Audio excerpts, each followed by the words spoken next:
মা মা মা, আমাকে এই পুতুলটা কিনে দিবে? না বাবা, এখন কিনে দিব না। না না, আমাকে কিনে দিতে হবে, কিনে দিতে হবে।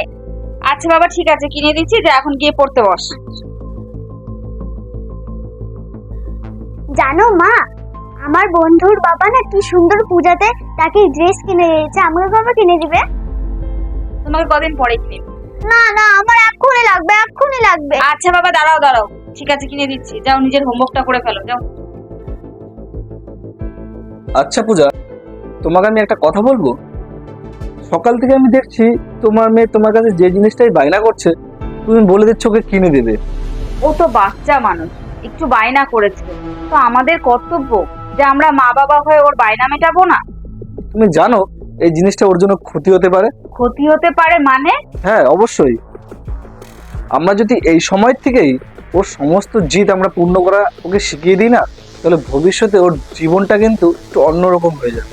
আচ্ছা তুমি একবার ভেবে দেখো তো, আজকে ও ছোট থেকে বড় হচ্ছে, যখন যেটাই আমাদের কাছে চাচ্ছে তখনই সেই জিনিসটাও পেয়ে যাচ্ছে। একটা সময় আসার পর যখন আমরা তার শখ করতে আমরা পূর্ণ করতে পারবো না, তখন জানো আমরা ওর চোখে বিষ হয়ে যাব। একবার এই জিনিসটা ভেবে দেখেছো? আচ্ছা সবকিছু ছেড়ে দাও, তোমার বাড়িতে তো তোমার মেয়ে আছে। তোমার মেয়ে আজকে তোমার যে জিনিসটা চাচ্ছে তুমি তাকে সবকিছু কিনে দিচ্ছ, ঠিক? ও যখন বড় হওয়ার পর ও বুঝতে শিখবে, প্রেম করতে শিখবে, ভালোবাসতে শিখবে। আর সেই ভালোবাসার মানুষটাই যখন ওকে রিজেক্ট করে দেবে, বলবে আমি তোমাকে ভালোবাসি না, তখন কি ওই ব্যথাটা ও সহ্য করতে পারবে? একবার ভেবে দেখো তো, যেই মেয়েটা ছোট থেকে বড় হয়েছে সবকিছু পেতে পেতে, সেই মেয়েটা যদি হঠাৎ করে সেই জিনিসটা না পায়, সেই জিনিসটা না পাওয়ার ব্যথাটা ও কি সহ্য করতে পারবে? তখন যদি সে কোনো একটা উল্টাপাল্টা ডিসিশন করে বসে, তখন কি তুমি নিজেকে ক্ষমা করতে পারবে?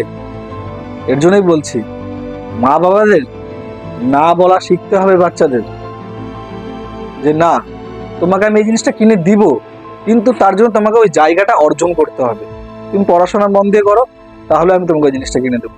তুমি পরীক্ষায় ভালো নাম্বার আনো, আমি তোমাকে অবশ্যই এই জিনিসটা কিনে দেবো। তুমি একটা ভালো মানুষ হও, তোমাকে আমি অবশ্যই এই জিনিসটা কিনে দেবো। এই কথাটা আমি ভুল বললাম? তুমি ঠিক বলেছো, এখন থেকে ওর সব বায়না পূরণ করা উচিত নয়, এখন থেকে সাবধান হতে হবে, আর মা বাবাকেও না বলা শিখতে হবে। আর আমি আপনাদেরও বলতে চাই, মা বাবাদের না বলা শিখতে হবে বাচ্চাদের, তাহলে বাচ্চাদের ভবিষ্যৎ খুবই ভালো হবে। যদি আমার কথাগুলো আপনাদের ভালো লাগে তাহলে অবশ্যই ভিডিওটাকে লাইক করে দিবেন, আর এই ভিডিওটা আপনার প্রিয়জনকে শেয়ার করে এই তথ্যটা তাদের জানিয়ে রাখবেন।